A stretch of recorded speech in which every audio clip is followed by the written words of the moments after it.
Saya ingin bertanya ya, soal hadis yang intinya menyebutkan bahwa membunuh cicak atau toke mendapat pahala, baik sekali pukulan, 2 kali sampai 4 kali. Karena jika memang seperti itu terlihat kejam menurut saya. Masya Allah. Bagaimana Ustaz?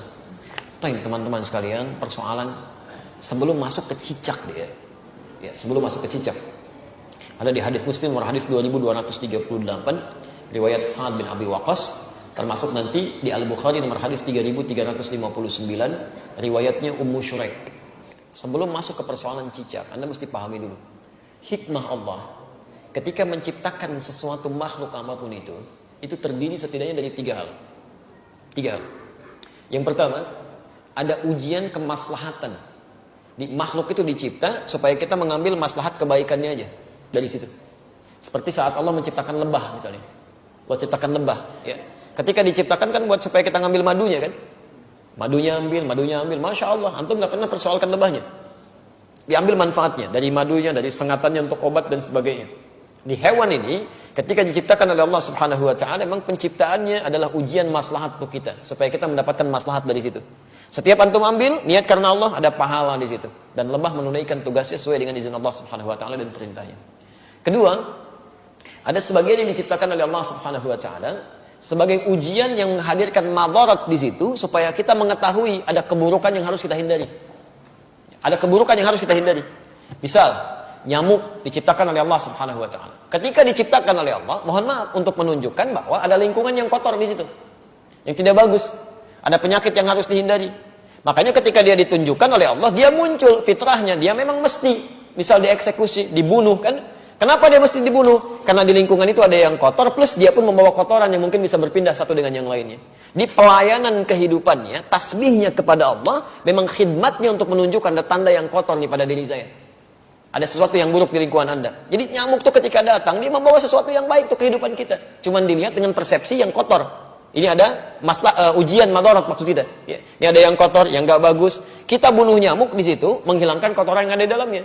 Tapi diciptakan oleh Allah untuk menandakan ada sesuatu yang harus kita hindari untuk kebaikan kita.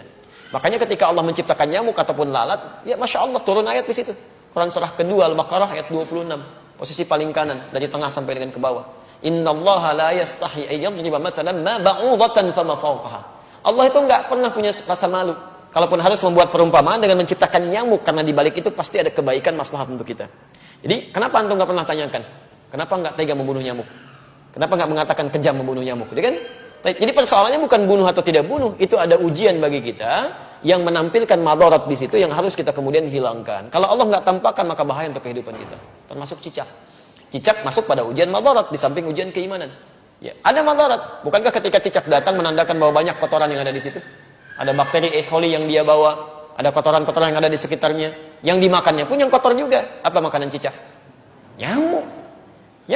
Jadi ini menandakan bahwa ketika cicak hadir itu dia diciptakan oleh Allah, bukan diciptakan untuk dibunuh, diciptakan untuk menandakan ada madarat di sekitaran itu dengan kotoran-kotoran. Makanya diciptakan oleh Allah untuk menunjukkan ini ada yang kotor, ada yang gak bagus, termasuk dirinya sendiri.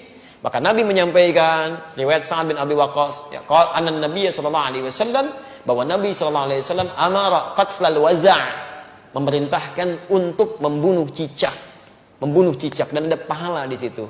Bunuhnya cicak itu seperti kita membunuh nyamuk untuk menunjukkan ada kotoran-kotoran di situ yang hikmahnya harus kita jauhkan. Memang diciptakan dia untuk menunjukkan itu dan harus dibunuh dia. Harus dibunuh. Ketika Anda bunuh itu bukan cuma ada pahala di situ, tapi menghilangkan keburukan-keburukan yang mungkin muncul. Termasuk di situ mengusir keadaan-keadaan jin, karena jin senang di tempat yang kotor. Makanya saya bisa katakan kalau ada cicak tuh beberapa tempat, itu jin biasanya ada juga di situ. Karena senang di tempat-tempat yang kotor. Ya, senang di tempat-tempat yang kotor. Jelas di sini? Wasanna bi fuwaisiqa, dan Nabi menyebutnya dengan hewan fasik kecil. Hewan fasik kecil. Selain membawa kotoran, dia pernah juga meniup-niup api yang sedang membakar Nabi Ibrahim supaya semakin menyala. Ya, diharapkan jadi dingin dan teduh, ini malah ditiup-tiup oleh hewan ini. Makanya ketika Anda membunuhnya, bukan cuma menghilangkan kotoran, tapi plus ada pahala di situ. Pahalanya di situ dengan sekali pukul ada 100 kebaikan, kan? Berdasarkan hadis riwayat Al-Bukhari dari Ummu Syuraik nomor hadis 3359. Dan terbunuhnya cicak itu menghadirkan bagusnya kebaikan-kebaikan dengan menghilangkan kotoran yang ada di dalamnya. Jelas di sini? Di antum pahami dulu ini hikmahnya. Kalau nggak paham hikmahnya, Masya Allah nanti muncul macam-macam. Wah ini kan melanggar hak asasi kehewanan saya kan. Masya Allah. Ada macam-macam lah. Nyamuk kan tuh nggak bilang gitu. Nyamuk kan sama aja. Kenapa nggak bilang antum nyamuk kejam? Ya, membunuh nyamuk kejam, bunuh lalat kejam dan sebagainya. Kalau di nyamuk ada kotoran, cicak juga ada kotoran. Ya, jadi sama aja sebetulnya. Ini yang kedua gambaran keimanan kita untuk mengikuti petunjuk syariat. Ada yang ketiga, ujian yang sifatnya penunjukan karakter. Penunjukan karakter.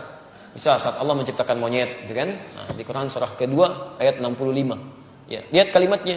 Monyet diciptakan untuk menunjukkan karakter yang muncul pada masyarakat Yahudi. Ya, lihat. Wa qulna kunu qiradatan khasiin. Ya, kami katakan, jadilah kalian kera-kera yang dihinakan. Kera-kera yang dihinakan. Kenapa Yahudi dikutuk menjadi kera? Kami pernah punya kajian tafsir di Tripoli. Saya mintakan murid-murid kami pada saat itu untuk praktek langsung di kebun binatang. Dan kita pernah ujikan juga di sini dengan sebagian teman-teman di Kiai. Jadi kita praktek tafsir ke kebun binatang. Dibagi kelompok, keluarkan semua ayat-ayat di Quran yang terdapat kata binatang di situ. Ada monyet, ada misalnya, maaf, unta, ada gajah, ada macam-macam. Terus kita bikin kelompok. Ini kelompok unta, kelompok gajah, kelompok monyet, macam-macam. Analisis. Apa keistimewaan dan keunikan hewan-hewan ini. Dan presentasikan. Saya langsung saja, begitu ada kelompok monyet presentasi, dia sampaikan, Ustaz, ketika kami lemparkan kera itu dengan satu makanan, dia tangkap dengan tangan kanannya begini. Kemudian kami lempar lagi, dia tangkap dengan kirinya begini. Lempar lagi, tangkap dengan kakinya dia begini. Lempar lagi kaki yang satunya lagi. Begitu ada kawanan lain masuk ke situ, dia akan usir, nggak boleh. Tapi kalau dia sudah nggak suka dengan makanan dia akan datang ke tempat yang lain, dia obrak-abrik tempat itu tuh. Mirip kejadian dengan yang sekarang itu. Ya, dia ambil ini, ambil itu, monopoli ini, monopoli itu, bikin orang lain bangkrut, macam-macam dan sebagainya. Begitu sudah nggak suka masuk ke satu tempat, yang di situ suruh keluar semua. Sama kan, menunjukkan karakter. Ya, menunjukkan satu karakter. Makanya ketika antum keluarkan di Quran tuh nggak mungkin, nggak ada yang kosong dari faidah. Pasti ada kebaikan-kebaikan yang mungkin bisa kita dapatkan. Ya, sama semua yang di laut, yang di atas itu semua bertasbih pada Allah Subhanahu Wa Taala. Hewan yang di darat, hewan yang di laut, ikan. Sebutkan jenis-jenis ikan, ya kan? Masya Allah, ikannya banyak tuh. Kita bisa sebutkan sekian. Kenapa antum senyum? Macam-macam ya. Aneh-aneh aja. Jangan ingat yang nggak betul lah ya. Kasihan anak itu. Namanya Ahsan, orang Semarang. Itu punya masalah dia, ya. Punya masalah di lisannya. Jangan dicela, kasihan. Ya, punya masalah di lisannya. Kita harus doakan pada Allah Subhanahu Wa Taala. Dan kalau menemukan kesalahan dalam sesuatu hal, untuk anak khususnya dalam pendidikan di Quran, di Sunnah, itu jangan minta diulang. Jelaskan kesalahannya. Man ra'a minkum munkaran falyughayyir bi yadihi aw bi lisani. Jadi kalau anak salah misalnya, coba sebutkan jenis-jenis nama ikan. Ikan paus. Bukan ya, itu bukan paus. Kalau kamu sebutkan paus, itu tuh paus tuh paus kan? Ikan tuh harusnya paus. Paus seketika sampaikan, bukan paus ya, paus. Maka dia mulai berkata, "Oh iya, paus." Langsung benarkan. Ya jangan minta diulang. Ulangi. Balik. Kita tidak berbicara yang lain ya, ini dalam konteks kini tidak terkait dengan masalah-masalah yang muncul ya. Antum jangan pancing-pancing pertanyaan yang membuat resah nanti. Besok-besoknya jadi tersangkal ya kan. Semoga Allah rahmati kita semua. Baik.